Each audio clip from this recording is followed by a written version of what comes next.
So today we're going to try my first time bushcrafting, if you will.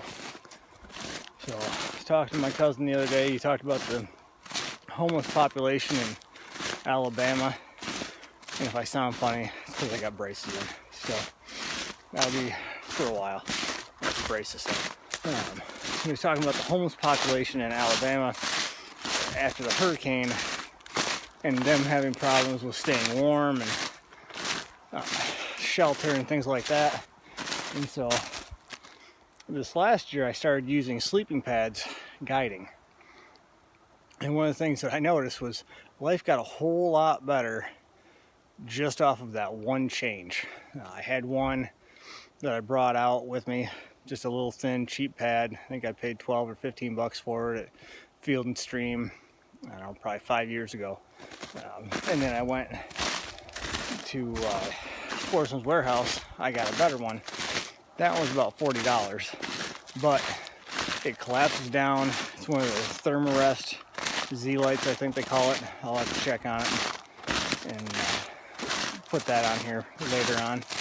But I wanted to come out, spend a whole night out, basically to simulate getting stranded. If you had, and I've got just my basic guide gear that I carry every day, with one exception, that is this tarp, which we are actually supposed to carry with us, but I usually don't, and most of the guys don't either. We usually keep them in our trucks or something like that, so if anything actually happened on the mountain, that wouldn't really be with me, but it's supposed to be. So for the purposes of this exercise, we're going to use it. So I'm going to... Okay, I found my spot. I got these two trees to tie off to. This way is west, the wind coming through to the east.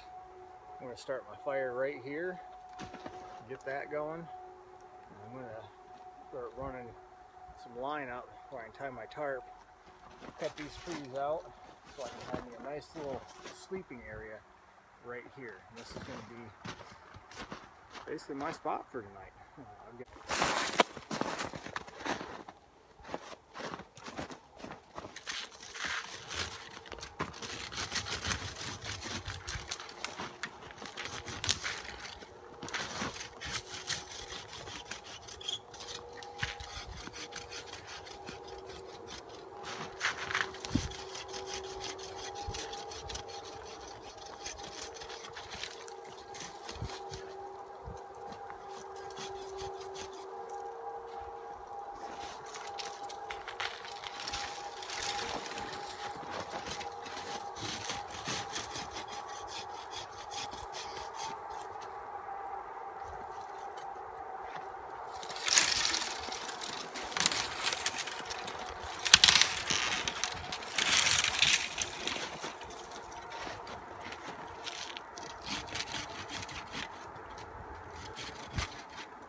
I do not usually carry this while I'm out in the bush guiding.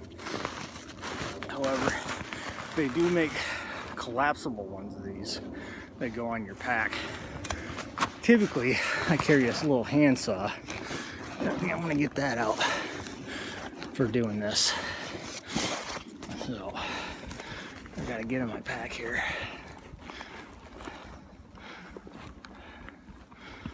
There it is. All right. So,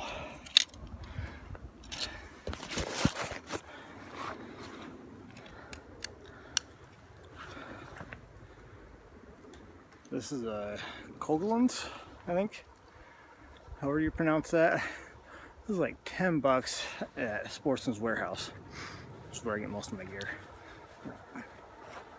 I've had this for a couple years now. Works really good. For $10 or $11 that I paid for it, awesome find.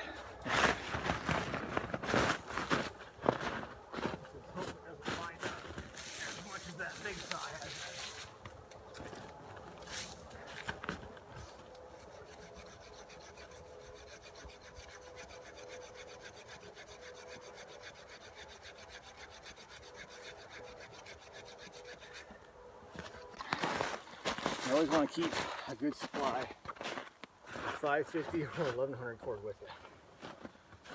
This stuff is like gold. I can never find the end of it. Ah, there we go. Put that right there.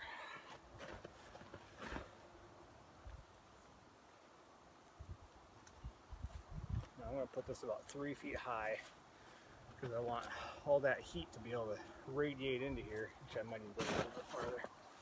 That's about 4 feet.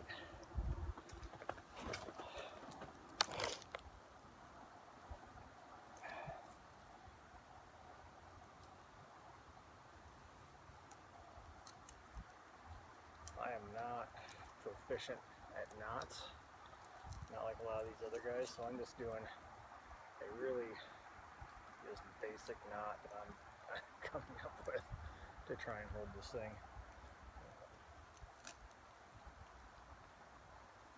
In the hopes that it will stay tight and snug. Well, they say firewood warms you up twice. Once when you cut it, and once when you burn it. I've got a fairly decent pile of wood here. I don't know if you guys can see that. So I think, and then plus obviously the fire. So I think I'm just gonna see how long that lasts me. I've got my saw out here. I'm sitting, got a pretty good coal base over here. I tell you what, just this tarp, it's warm right here. I'm really surprised. I thought I was gonna have to be all bundled up and freezing my butt off. Of course, I just got done sawing some of this stuff up, so I'm pretty warm. I even took my jacket off. Got that sitting right here. You can see it. There we go.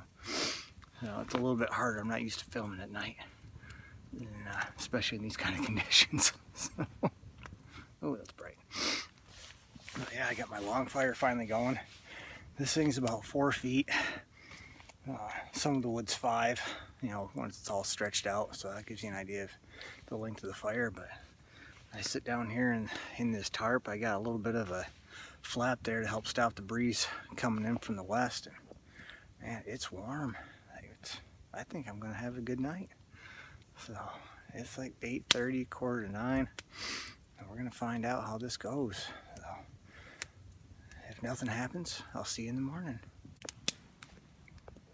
It's almost 4:30 a.m. So I just had to get up and stoke the fire for the 3rd time. And by stoke, I mean go and find more firewood. That little pile of sticks that I had did not last very long. So I've resorted to just going and finding bigger logs, even if they're a little bit more on the decomposing and punky side. They just seem to last a lot longer than the little 1.5 and 2 inch sticks that I was sawing up. I still cut some of those because they're harder wood. They burn nice and hot, but you can see the fire. I've got it mounted up pretty nice. The temperature starting out was 21 degrees. About an hour and a half later, a buddy of mine came out and he said the temperature on his truck thermometer was 14, and I felt the temperature drop even since then. It was forecasted a possibility of a low of 7 overnight, so we could be there very close to it. So it's pretty cold. Anytime I get away from the fire, I freeze real quick. Even bundled up and with gloves on, it doesn't take long before I'm really cold and I have to come back. But thankfully the fire's going, and hopefully this will be the last time I have to get up and I can just get through the next 3 hours to daylight, and then I can go back to a nice warm house. I have to go back and stoke the fire for my wife and daughter anyhow, so, and then I'm gonna probably go and take a nice long nap, because I haven't gotten a whole lot of sleep tonight, but I'm relatively warm given the conditions. I'm not freezing, so that's always a plus. I'll see you at daylight. Alright, so let's do a evaluation of how the last night went. So it started out good. Temperature was still good. I was moving around. The fire was up, but it was just a lot of small sticks. If I was going to redo this evolution again, I would definitely be looking for logs, bare minimum of 4 inches. 5 to 6, 7 would be a lot better. A couple other things that would have made things, I think, a bit better. One would be double layer a Mylar blanket underneath the tarp, and then have, or a clear plastic. You could use a single piece of plastic. I've seen some guys do that. Have that plastic come down over the front edge in between the sleeping area and the fire to help keep that heat inside, as well as allowing the radiant heat from the fire to come in and then bounce off that Mylar blanket in the back. I think that would help retain the heat. One thing that I didn't do and that I was planning on doing was putting up a heat reflector, like a wood wall on the opposite side of the fire from where I had camped at, to have that heat reflecting back, and I didn't, mainly just because of time and energy. This stuff is not a quick thing to set up. You're not going to go in there and have things set up in 10 minutes or a half an hour unless you are very proficient and have everything, kind of pre-staged. When you have to forage for all of your wood, all your supplies, it's going to take some time. Even just working that saw, that is a very time-consuming process. If you're trying to build a wall that's 2-3 feet high, unless you're using a lot of big wood, big dead wood that's just laying around, it's going to take a bit of time to, those little 1.5-inch saplings, it's going to take a little bit to buzz up enough of those. If you're going 3 feet and each one of them's 1.5 inches, you're going to have 20, 25 of them or so. That's a lot of cutting, even though it's just small stuff, and that's just for that wall. That doesn't count your firewood supply and any other kind of supports that you might need. So if you're gonna do this in the wild, like what I did, do a test run, test your gear out, see what you're good at, see what you're lacking. Like that bow saw that I had, not real great. It worked okay, but it tended to bind up a lot, and it was sometimes easier than using the little hand saw that I've got, just because of the angle.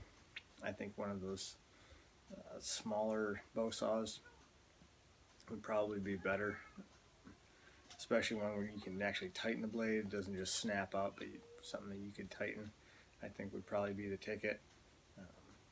I don't know that a hatchet or a tomahawk in this situation would necessarily be of help. Maybe for doing the smaller wood stuff it might be, but as far as cutting up your bigger logs, I don't think it would help you out much. So hope this video helped all y'all out, maybe troubleshoot some things that they don't show you on some of these other survival shows. This is my first time doing it, and I just wanted to see how it went.